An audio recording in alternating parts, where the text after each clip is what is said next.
Istiqama Swahili TV, busati la elimu na hekima.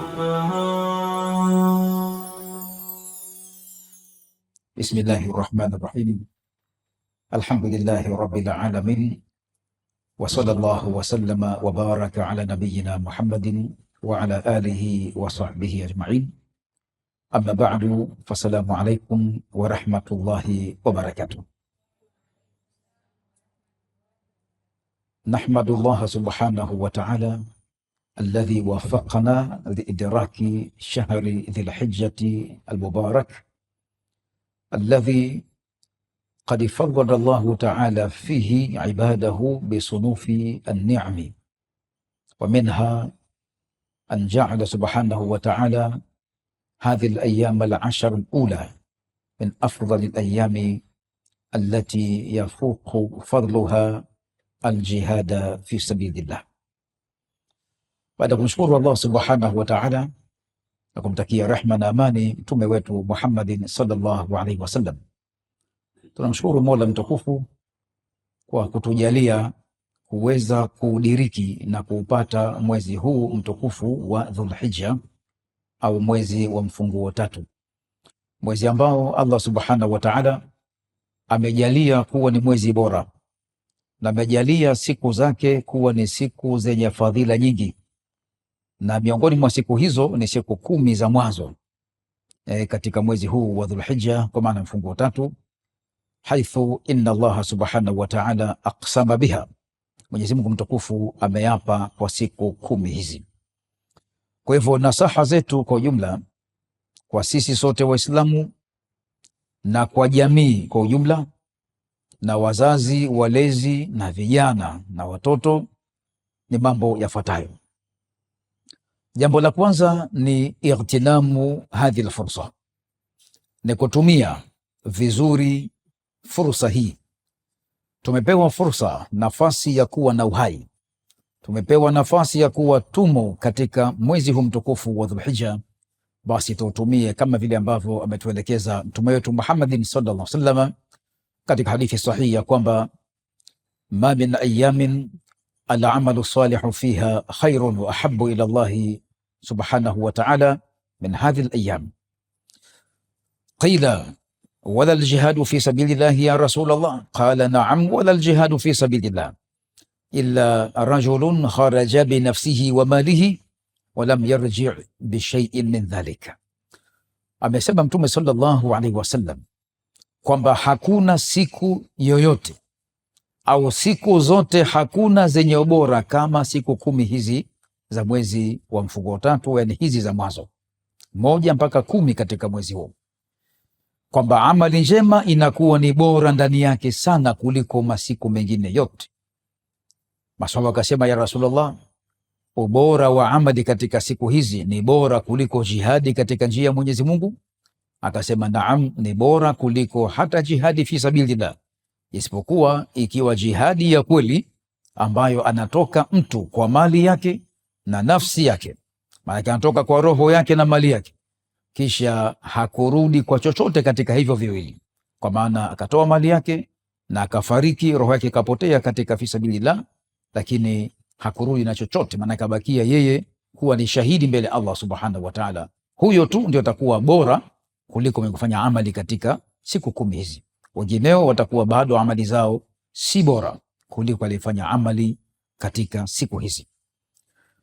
Jambo la kuzingatia katika maana ya hadithi hii, hunaka ba'dhul mudhallilina, kuna baadhi ya watu ambao ni wapotoshaji wa maelezo ya kisheria, wanadhani ya kwamba ikiwa mtu atafunga siku 9 hizi atakuwa amezusha katika dini jambo ambalo mtume hakulifanya, au amezusha katika dini jambo ambalo halimo ndani ya dini.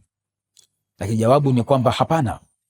Zimekuja hadithi mbalimbali zinaeleza ya kwamba kana Rasulullah sallallahu alaihi wasallam yasumu al-ayyama 9 al-awwal min hadha shahri, kwamba alikuwa mtume sallallahu alaihi wasallam akifunga siku 9 katika mwezi huu wa mfungo tatu, maana siku 9 za mwanzo, kuanzia siku ya mwezi mosi mpaka siku ya mwezi 9 Dhulhijja iko maana siku ya Arafa, na kufunga siku ya Arafa pia ni sehemu katika fadhila. Ndio maana hadithi ikasema kwamba saumu yaumi Arafa yukaffiru sanata almadhiya walbaqiya, kwamba kufunga siku ya Arafa, yani saumu ya siku ya Arafa mwezi 9, basi inakuwa fadhila zake mojawapo ni kwamba inafuta au kunafuta kufunga huko dhambi za mwaka uliotangulia na kuzuia na kupata kinga ya dhambi za mwaka unaofuatia. Kwa maana hiyo fadhila pia ipo. Tunaona baadhi ya wakati mitandaoni kwamba baadhi ya wanaojinasibisha kuwa na elimu wanazusha mambo ambayo hayamo katika dini. Mmoja katika hao kawatia shaka jamii ya kwamba hakuna saumu ya Arafa, kwamba ni uzushi, hata dini haijasema kufunga siku ya Arafa, saumu ni moja tu ya mwezi wa Ramadhani basi, kwamba hivyo ndio dini ilivyo, kwa kuwa kwamba yeye haamini kuwa kuna sunna za Mtume sallallahu alaihi wasallam, haamini kitu sunna, anaamini Qur'ani tu ndio inayoongoza katika kila jambo.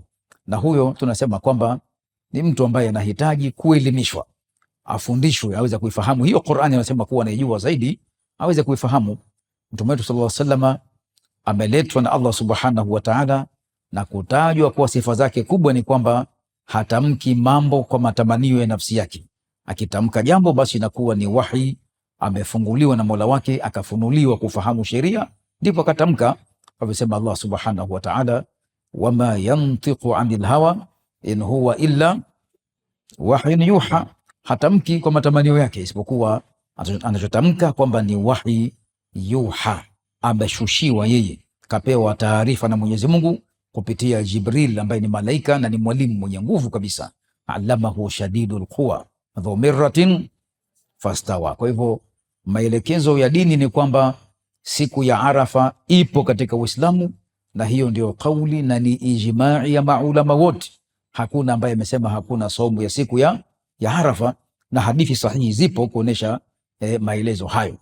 Kwa hivyo watu wasidanganyike na kauli za baadhi ya wasiojua kudanganya kwamba hakuna saumu ya siku ya Arafa, kwa kuwa Qur'ani ya kusema kwamba sumu yaum Arafa.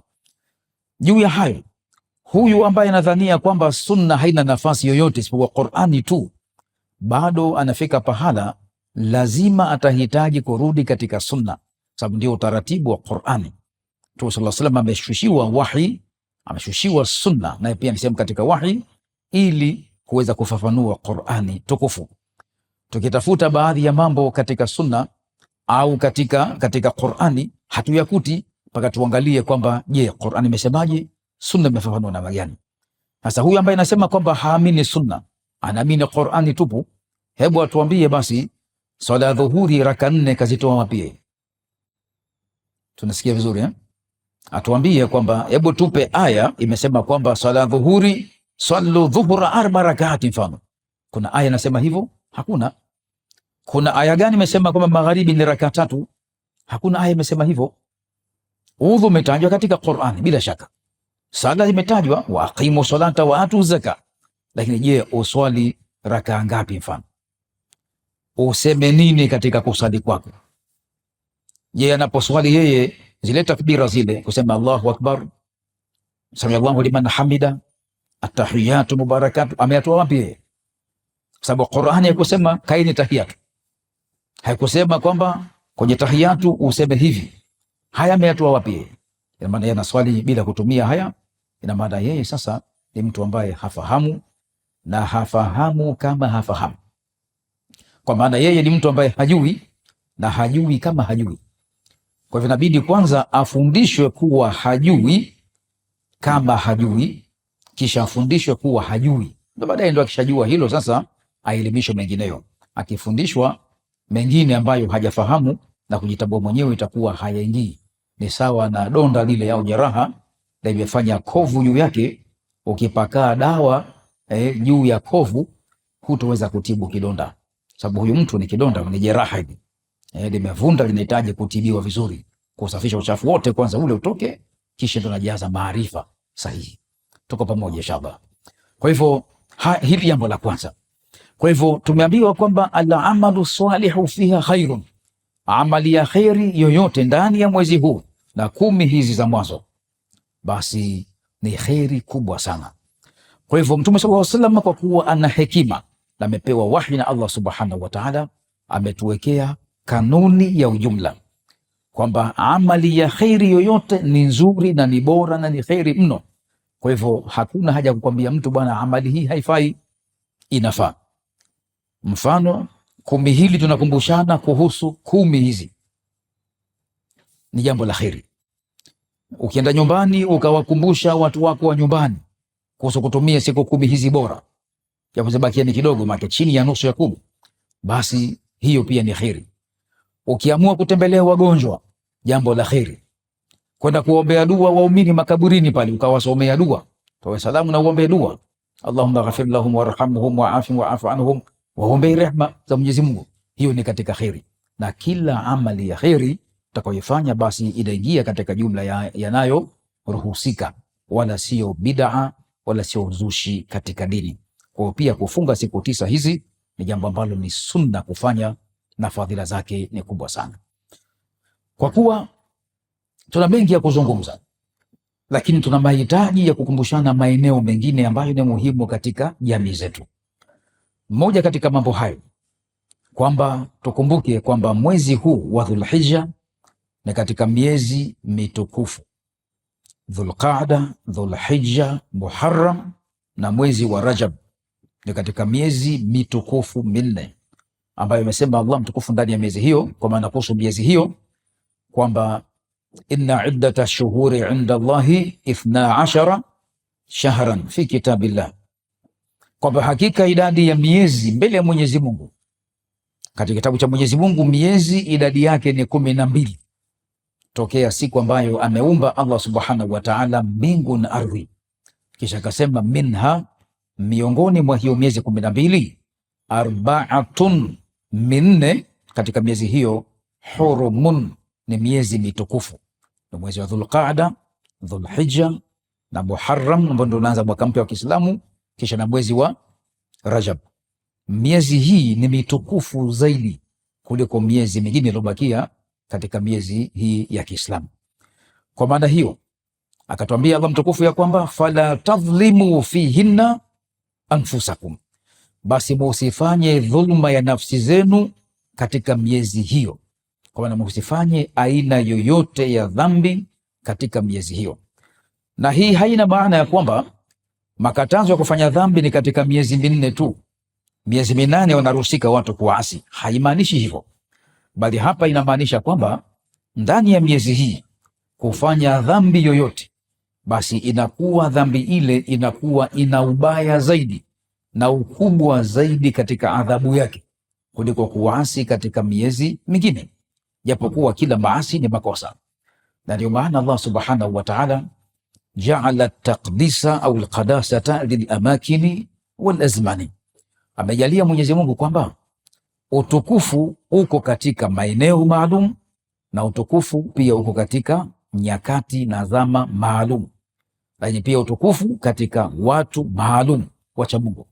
Sasa ukiangalia mfano katika maeneo, msikiti mtukufu wa Maka unaitwa Ummul Qura, mama wa miji yote, kwa sababu ndio mji wa mwanzo, na nyumba ya mwanzo kuwekwa duniani ni nyumba ya Al-Kaaba, Baitullahi tabaraka wa taala. Alivyosema Allah subhanahu wa ta'ala, inna awwala baitin wudhi'a lin-nasi lalladhi bibakkata mubarakan wa hudan lil'alamin fihi ayatun bayyinatun maqamu Ibrahim wa man dakhalahu kana aminan, kwamba hakika nyumba ya mwanzo kabisa duniani kuwekwa na Mwenyezi Mungu ni ile ambayo iko katika mji mtukufu wa Makka uliobarikiwa. Na ndani ya mji huo na ndani ya nyumba hiyo kuna ishara na alama kubwa za utukufu wa Allah subhanahu wa ta'ala. Miongoni mwa alama hizo ni kuwepo ile sehemu ambayo alisimama nabii nani? Nabii Ibrahim alayhi salam alipokuwa akijenga ile nyumba tukufu, nyumba kongwe, nyumba ya kihistoria. Kabisa Allah subhanahu wa ta'ala, wa idh yarfa'u Ibrahimu alqawaida min albayti wa Ismailu rabbana taqabbal minna innaka anta samiul alim, kwamba kumbuka na kumbusha Muhammad ya kwamba pale ambapo alikuwa nabii Ibrahim na mwanae Ismaili wakipandisha zile nguzo zile, wakijenga nguzo na misingi ya Kaaba, wakasema kwamba Rabbana, Mola wetu mlezi, taqabbal minna, tutakabalie sisi, yani amali yetu hii, tukubalie matendo yetu haya. Wanaomba dua ya kheri, Allah akubalie matendo yao mema. Kwa hivyo haya yote tunakumbushwa kwamba hii nyumba tukufu ya Maka ni nyumba ambayo si ya kawaida.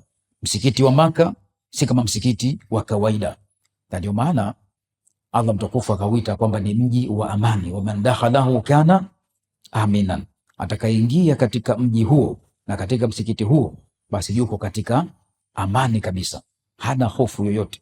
Kwa hivyo tunafundishwa kwamba ndani ya mwezi huu hatutakiwi kufanya dhambi wala kosa la aina yoyote, kwa kuwa kufanya kosa ndani ya wakati kama huu katika mwezi mtukufu ni kosa kubwa sana.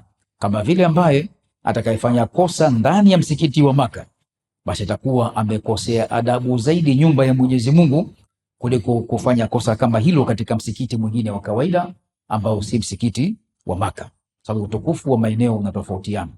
Hata swala kule msikiti wa Maka, sala moja tu thawabu yake, thawabu zake ni 100,000 kwa kila sala moja, bi100,000, sala moja kwa thawabu 100,000.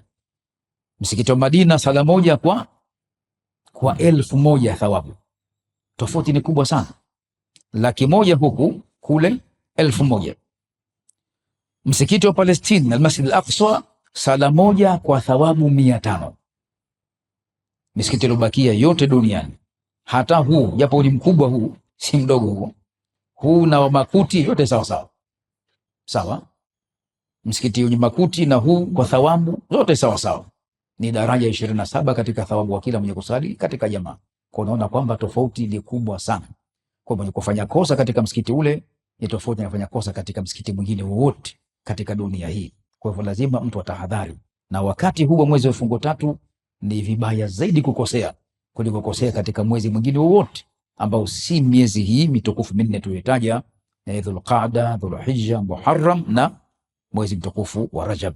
Tukasema Allah subhanahu wa ta'ala, fala tadhlimu fihinna anfusakum, msidhulumu ndani ya miezi hiyo nafsi zenu kwa kufanya maasi, kumkosea Allah subhanahu wa ta'ala. Sasa nasaha za mwisho, tukielekea katika kukabiliana na siku ya Arafa, haiko mbali. Tukumbuke kwamba kwa yeyote ambaye hana dharura yoyote, hana udhuru wote, basi akumbuke kufunga siku ya Arafa ambayo itakuwa ni kesho. Siku ni kesho, siku ya Jumanne. Kwa Jumatano inakuwa ni siku ya sikukuu, inaitwa siku ya kuchinja, yaumun nahri. Tuwakumbushe pia wazee wetu kwamba kila mwenye kuwa na uwezo wa kuchinja basi achinje sadaka, mnyama wa sadaka kwa ajili ya kurudisha kwa Allah subhanahu wa ta'ala. Na mnyama wa mwanzo kwa kuchinjwa ima awe ni kondoo mwenye umri wa miezi 6 tokea kuzaliwa kwake, au awe mbuzi mwenye umri wa mwaka 1 tokea kuzaliwa kwake, au awe ng'ombe mwenye umri wa miaka 2 kamili tokea kuzaliwa kwake, au awe ngamia mwenye umri wa miaka 5 tokea kuzaliwa kwake. Make mmoja katika hao inatosheleza. Kwa jumla ya kwamba ibada ya kuchinja pia ni muhimu sana kwa ajili ya kula sisi wenyewe na kuwagaia wastahiki katika masikini na watu wengine mfano wao katika mafukara. Mwisho kabisa ni kwamba tukumbuke kusherehekea siku kuu. Siku kuu, watu wengi wanaita sikukuu. Sio sikukuu, siku. Sawa, ni maneno mawili hayo yameunganishwa pamoja, maana ni siku kuu. Kisikia mfano mwalimu mkuu, maana yake nini? Ni mdogo huyo, maana ndio mkubwa wa walimu wote ule. Mwalimu mkuu maana yake ni mkubwa wao, kiongozi wao wa juu. Kwa hivyo na hii siku ni kuu, sio kuu, siku kuu. Kwa lazima tuipe heshima yake. Mavazi yetu yawe mavazi ya heshima. Furaha ya sikukuu isipelekee watu kutoka hali ya kuwa hawakujisitiri. Wanawake wakijipamba mapambo yao ya kawaida kama vile kuchora hina au kuchora piko kwa ajili ya mapambo yao yenyewe nyumbani, si haramu, lakini wakitoka sasa lazima mapambo yao yale wayafiche yafunikwe mapambo yale kwa zile hijabu zao, yasije kuonekana kwa watu ambao hawastahiki. Na tusiruhusu watoto wadogo kutoka wao peke yao, lazima watoke na watu ambao ni watu wazima wataweza kuangalia, ili kuepusha na matatizo na majanga ya udhalilishaji wa kijinsia au kufanyiwa unyanyasaji wa aina yoyote au madhara mengine yoyote. Na huu ni wito muhimu sana, tuwakumbushe wazee nyumbani kule na watusikiliza huko nyumbani pia waelewe haya. Katika viwanja vya sikukuu wafuate taratibu ambazo inatakiwa, wale watoto na uangalizi, na umewekwa watu wasimamizi katika maeneo yale, wakiwemo askari wa kulinda usalama wa raia na mali zao, na watu wengine katika viongozi waangalia usalama eneo lile au maeneo hayo. Basi watumike vizuri na tuwatumie vizuri katika mazingira yale, ili kuepusha madhara katika jamii zetu. Baada ya kusema haya machache, nawatakia kila la kheri kwa ujumla yote mnaosikiliza na tufuatilia katika vipindi mbalimbali.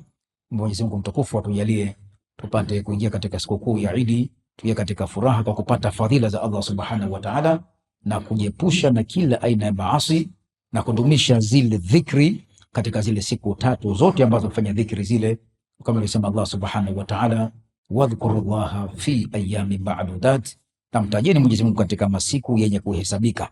Kwa dhikri ni jambo kubwa sana, ibada tukufu sana, na kila kheri tuifanye.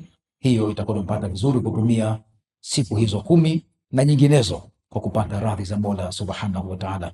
Tuomba Allah Subhanahu wa Ta'ala tudumishie amani katika nchi yetu kwa jumla, amani katika viongozi wetu, na amani katika nafsi zetu na jamii zetu, na tuhakikishe pia kwamba tunaweka kila pahala mazingira safi na salama, na kutunza miundombinu ya barabara na maeneo mengine mbalimbali, sababu hiyo nayo ni katika mambo ya kheri na ibada kuyafanya kazi, ili kulinda mali ya umma, na pia ni sadaqa mbele Allah Subhanahu wa Ta'ala.